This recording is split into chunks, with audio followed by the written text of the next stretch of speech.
Are ghosts real? Now, consider...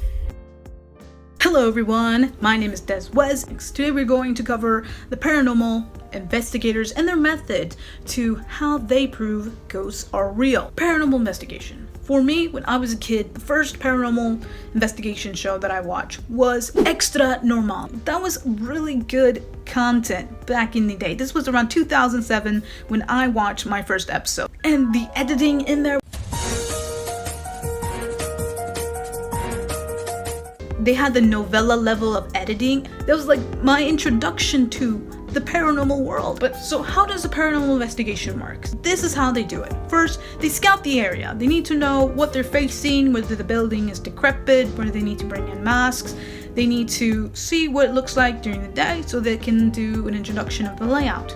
And it's a really good way of showing you the spots they're going to be talking to the ghosts. Second thing is to do research. Now, usually when you watch a paranormal investigation video, they tell you about the history of the location, those who died, those who are still working there, and the history connected to it. The third thing is that they bring items to attract the entities they're doing research on. It can either be food, toys, it could even be people. They say that when you bring a woman here, things start to ramp up pretty heavy. You then have the option to dress up like them in the era. They murdered my family and forced me to enlist in the Union Army.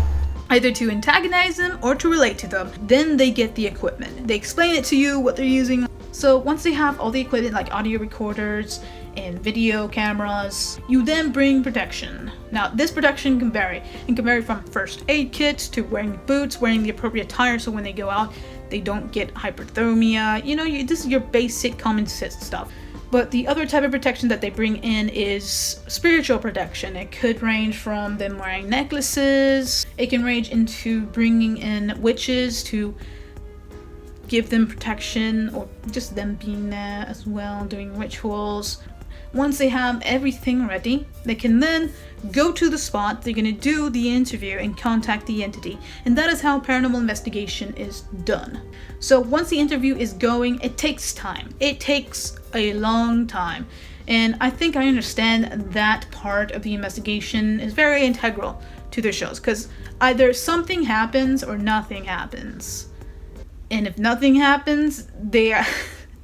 That's also another issue that I have, is that if nothing happens, it's okay, you know, but sometimes, and some investigators will want something to happen, so they make it happen, and then it's a whole nother problem with some creators making it up.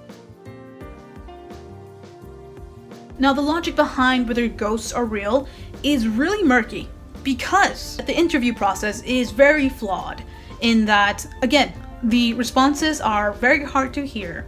And the equipment that they use to record it are either really high grade and they do get a response, but it's like the audience won't know the whole context of it. And that's why some paranormal investigators cut up the footage so that we can get some context to it, but then we still have that bias from the creator's side influencing the message. When there's different types of entities, like there's like the Fae, there's Bigfoot, which I don't really believe in, okay? I got my aluminum, okay? And also the fact that they don't know who they're talking to. They have an idea of who, but they don't know who it is. And if you don't know who it is, then you don't know where that information is coming from. I mean, I still enjoy watching paranormal investigators because some of the locations they go through it's like nightmare fuel. But for some people, it's just fun. Yeah, it's still fun because they scare themselves. And that's also one of the things I want to point out. If you have this expectation that this place has a demon in it, even though it does not, and plenty of people believe in it, then they can believe in that reality. I want to believe there is something in paranormal, but it's just so hard to prove because of our own bias, our own influences of the mind, and that it's just very difficult for some to not be scared when putting yourself into these isolating events.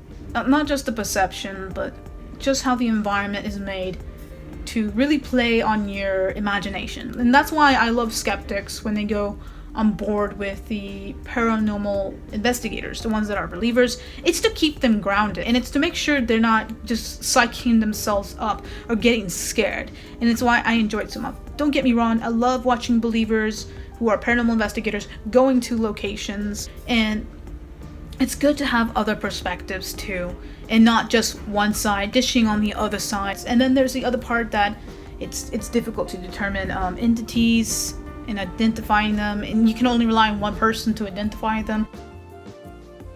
Improving on your investigation methods, trying to learn more than just it's a ghost or just Christianity's perspective on like demons and ghosts and on those entities, and learning from different cultures, because it can provide you a load of information about what other entities you're facing. On top of that, making sure that when you do these investigations that you don't add as much sound effects. The way the shadows play with your mind. I mean, I love sound effects and I love some stories. It gets the heart pumping, it gets you really ready. Thank you for being here. My name is Des Wes. Like it if you like it, subscribe, comment, and I'll see you on the next existential break.